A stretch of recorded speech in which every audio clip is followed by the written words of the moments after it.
Oke, Ya, boleh. jadi putusan MK nomor 90 ini memang ada keputusan yang kontroversial karena kalau kita baca diktum dari putusan itu menyatakan bahwa syarat menjadi presiden yang calon presiden, wakil presiden yang diatur dalam pasal 1 7 kalau nggak saya dari Undang-Undang Pemilu itu dikatakan bahwa berusia minimal berusia serendah-rendahnya 40 tahun. Dan pasal itu dinyatakan bertentangan dengan UUD 45 kecuali dimaknai pernah atau sedang menjabat dalam jabatan yang dipilih oleh melalui pemilihan umum termasuk kepala daerah. Nah, ini sebenarnya putusan ini bukan putusan yang bulat dan disebutkan di situ ada 4 orang dissenting opinion, 2 orang concurrent dan kemudian 3 orang menyetujui diktum putusan. Tapi setelah kita pelajari dengan mendalam ternyata bahwa 2 orang itu, Ibu Emi dan Pak Puh itu bukan dissenting, pendapatnya itu adalah bukan concurrent, pendapatnya itu adalah dissenting. Jadi kalau pendapatnya itu dissenting sebenarnya ada 6 hakim tidak setuju dengan putusan ini dan hanya ada 3 hakim yang setuju. Tapi diktumnya mengatakan mengabulkan permohonan untuk sebagian dan menyatakan umur 40 tahun itu bertentangan dengan UUD 45 kecuali dimaknai pernah atau sedang menjabat sebagai kepala daerah. Nah, putusan diktum itu adalah putusan yang berlaku dan mengikat, tapi putusannya itu sendiri problematik dan saya kira ini bisa dianggap orang sebagai suatu ada penyelundupan hukum di dalamnya, bisa ada bisa ada kesalahan tidak nyambung dalam putusan itu sehingga kalau dilaksanakan nanti tentu akan menimbulkan permasalahan baru. Dan putusan itu memang tidak memerlukan perubahan terhadap undang-undang, tapi perlu peraturan KPU. Dan KPU kalau menyusun peraturan itu harus konsultasi dengan DPR dan kita tahu DPR sekarang ini reses dan pendaftaran Pilpres akan dimulai tanggal 19, tinggal 2 hari lagi dari sekarang ini. Apakah KPU masih mungkin dapat mengubah aturan KPU? Jadi ini ada sejumlah masalah yang saya kira memang memerlukan pemecahan serius dari para penyelenggara negara dan kita mau lihat apakah putusan ini akan dimanfaatkan oleh setiap orang yang di bawah 40 tahun tapi sedang menjabat kepala daerah untuk maju sebagai calon presiden atau presiden atau tidak. Nah, kalau saya sih berpendapat kalau terjadi pada saya kata ya terima kasih kita sudah beri keputusan dan membuka pintu bagi saya di bawah 40 tahun dan kemudian menjadi kepala daerah atau pernah menjadi kepala daerah untuk mencalonkan diri sebagai presiden dan wakil presiden, tapi saya tahu ini putusan kontroversial daripada menimbulkan reaksi di tengah-tengah masyarakat dan menimbulkan permasalahan legitimasi di belakang hari ya terima kasih, tapi saya setuju aja dan tidak timbul masalah. Dan saya kira mungkin itu merupakan satu cara yang bijak ya, tapi pada akhirnya saya serahkan kepada siapa saja yang memenuhi kriteria untuk maju sebagai calon presiden sesuai putusan MK nomor 90 kemarin. Oke. Serta merta membuat PKPU baru berdasarkan MK ini seperti apa? Ada masalah karena KPU itu kalau mau melaksanakan, mau mengubah peraturan itu harus konsultasi dengan DPR. Jadi kalau tidak dilakukan konsultasi maka putusannya itu juga sebenarnya cacat prosedural. Dan kalau diuji di Mahkamah Agung itu bisa dibatalkan karena syarat prosedural.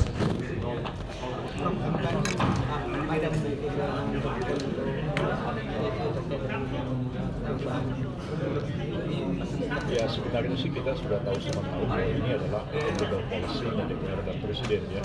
Dan dalam 3 putusan MK yang dibacakan sebelumnya menyatakan bahwa ini open legal policy. MK tidak bisa memutuskan persoalan ini karena ini bukan isu konstitusi. Tapi dalam putusan yang keempat ya saya katakan tadi problematik MK malah mengabulkan walaupun untuk sebagian dan menambahkan menyatakan bahwa pasal 167 itu yang syarat presiden minimal 60 tahun itu kata MK bertentangan dengan UUD 45 kecuali dimaknai pernah menjadi atau sedang menjabat dalam jabatan yang dipilih melalui pemilihan termasuk kepala daerah. Artinya MK mengubah substansi umur 40 tahun itu yang padahal MK sendiri tahu itu adalah open legal policy dan ini ini yang saya katakan masalah inkonsistensi dari putusan MK itu sendiri. Di samping itu juga seperti saya katakan tadi ada seperti cacat hukum dalam putusan ini dan menimbulkan problematik ke depan. Ada intervensi dari istana itu Prof. Gimana? Apa Ada yang intervensi. Kalau intervensi saya nggak bisa jawab, itu bisa ditanya sama orang politik ya, tentu spekulatif. Tapi saya membaca teks putusannya itu dan kemudian mengatakan bahwa secara hukum yang mana yang berlaku diktum. Tapi kalau dibaca keseluruhan ada permasalahan dalam putusan itu dan kita mesti sangat bijaksana. Jangan sampai pelaksanaan putusan itu menimbulkan permasalahan legitimasi di kemudian hari. Kalau ada intervensi atau tidak, ya orang bisa saja mengkait-kaitkan ada kepentingan itu, kepentingan ini. Ya, kita nggak bisa menyalahkan juga kalau ada anggapan seperti itu. Dengan kondisi tadi DPR kan sedang reses, kemudian KPU harus juga dikonsultasikan dengan DPR. Apakah pelaksanaannya juga bisa dilakukan sebelum pendaftaran ini Pak? Ya itu memang itulah yang saya katakan tadi masalah. Kalau KPU langsung laksanakan, ini kan putusan MK dilaksanakan. Besok diterima pendaftaran dan ada orang yang mendaftar itu belum 40 tahun tapi masih di bawah kebetulan pernah atau sedang menjabat kepala daerah, ya kan timbul persoalan karena memang mestinya kan harus dilakukan pengubahan karena keputusan dari KPU, peraturan KPU itu sendiri. Jadi inilah yang saya katakan hal-hal yang kemudian bisa menimbulkan cacat hukum dan kontroversi. Padahal jabatan yang ingin dikontestasikan ini kan bukan sembarang jabatan, ini jabatan presiden dan wakil presiden. Kalau jabatan presiden dan wakil presiden itu menimbulkan persoalan legitimasi, keabsahan, itu dampaknya bagi keputusan-keputusan yang diambil, dampaknya bagi bangsa dan negara akan sangat besar ke depan. Karena itu kita jangan mengorbankan kepentingan hampir 300 juta rakyat ini hanya persoalan-persoalan seperti ini karena kepentingan politik, ambisi jabatan dan lain sebagainya. Di tengah problematika ini berarti pembicaraan masih kan di koalisi gimana ini? Belum ada pembicaraan sama sekali di koalisi Indonesia Maju. Jadi sudah ada pernah pembicaraan tentang pencalonan wakil presiden itu dan sudah dipimpin oleh Pak Prabowo sendiri dan dihadiri oleh ketua partai termasuk saya yang pada waktu itu memberikan masukan-masukan kepada Pak Prabowo yang pada umumnya ketua-ketua partai itu mengatakan menyerahkan sepenuhnya kepada Pak Prabowo siapa yang akan dipilih. Saya pun mengatakan ada beberapa hal yang harus dipertimbangkan, yaitu misalnya pertimbangan Jawa luar Jawa, pertimbangan Islam kebangsaan, karena idealnya kalau Indonesia ini ada persatuan dari golongan kebangsaan dan golongan Islam. Dan Pak Prabowo selama ini dianggap sebagai tokoh nasionalis, barangkali perlu didampingi oleh tokoh dari kalangan Islam yang dapat diterima oleh semua pihak, sehingga itu akan memperkuat kesatuan dan persatuan bangsa. Dan lain-lain saya sudah kemukakan, tapi saya mengatakan keputusan akhir tentu ada pada Pak Prabowo sebagai calon presiden. Nah, setelah itu ya memang ada nama-nama disampaikan dalam kertas tertutup dan dibaca oleh Pak Prabowo. Dan kemudian beliau mengatakan, oh ternyata ada 4 nama, ada 4 tokoh, satu mewakili luar Jawa, satu tokoh berasal dari Jawa Barat, satu tokoh dari Jawa Tengah, satu tokoh dari Jawa Timur. Jadi ada 4 dan nanti kita akan bertemu lagi sampai mengerucut jadi satu dan itu kita arahkan. Bahkan pada waktu itu ketua partai mengatakan kami tidak keberatan kalau sekiranya Pak Prabowo akan mengkonsultasikannya dengan presiden dari nama-nama itu, ya silahkan saja. Tapi sampai hari ini belum pernah ada pertemuan kedua. Kemarin memang ada rencana ingin mengadakan pertemuan di tempat Pak Prabowo jam 4 dan sesudah ada putusan MK yang pertama nampaknya. Tapi mungkin setelah selesai putusan MK semuanya rapat itu ditunda dan saya belum tahu kapan akan ada rapat lagi. Tapi saya kira putusan MK yang terakhir, yang keempat, yang nomor 90 itu memang mengubah peta politik secara drastis ya, karena memang membuka kesempatan bagi Pak Gibran untuk maju. Apakah Pak Gibran akan memanfaatkan putusan MK itu benar-benar maju atau tidak maju, ya kita serahkan kepada beliau. Kalau beliau mau konsultasi dengan keluarganya, ya tentu ya kita serahkan sepenuhnya kepada beliau. Walaupun saya katakan bahwa ini adalah putusan yang kontroversial dan mengandung cacat hukum di dalamnya, putusan ini problematik, ya kita serahkan kepada beliau, dan saya percaya bahwa Pak Jokowi dan sebagai kepala keluarga dan Mas Gibran sendiri tentu akan mengambil keputusan yang paling bijaksana di tengah-tengah kemungkinan reaksi yang makin meluas akibat dari putusan yang kontroversial.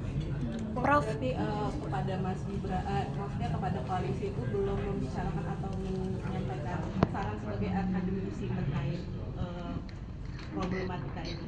Ya, kalau sekiranya besok atau hari ini ada pertemuan dan ketua-ketua partai akan diberikan kesempatan berbicara, saya akan menyampaikan apa yang saya pikirkan hari ini. Karena memang walaupun saya ketua partai, tapi saya tidak dapat melepaskan diri saya sebagai seorang akademisi dalam berbagai disiplin ilmu, khususnya akademisi di bidang hukum tata negara. Saya tahu putusan MK itu problematik, saya tahu implikasi-implikasinya, dan kalau dilaksanakan bisa kontroversial.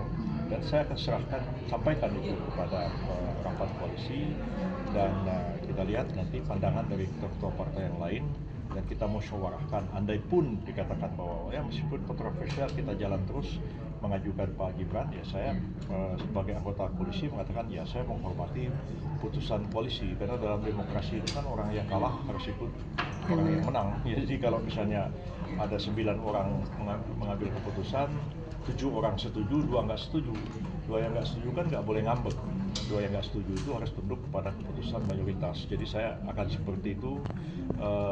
Saya tetap konsisten sebagai seorang akademisi yang paham persoalan ini, tapi saya juga terlibat dalam proses pengambilan keputusan politik yang sebenarnya tidak mudah untuk dilakukan, tapi harus mencapai kompromi-kompromi politik. Artinya PBB masih tetap dikin gitu ya, Prof?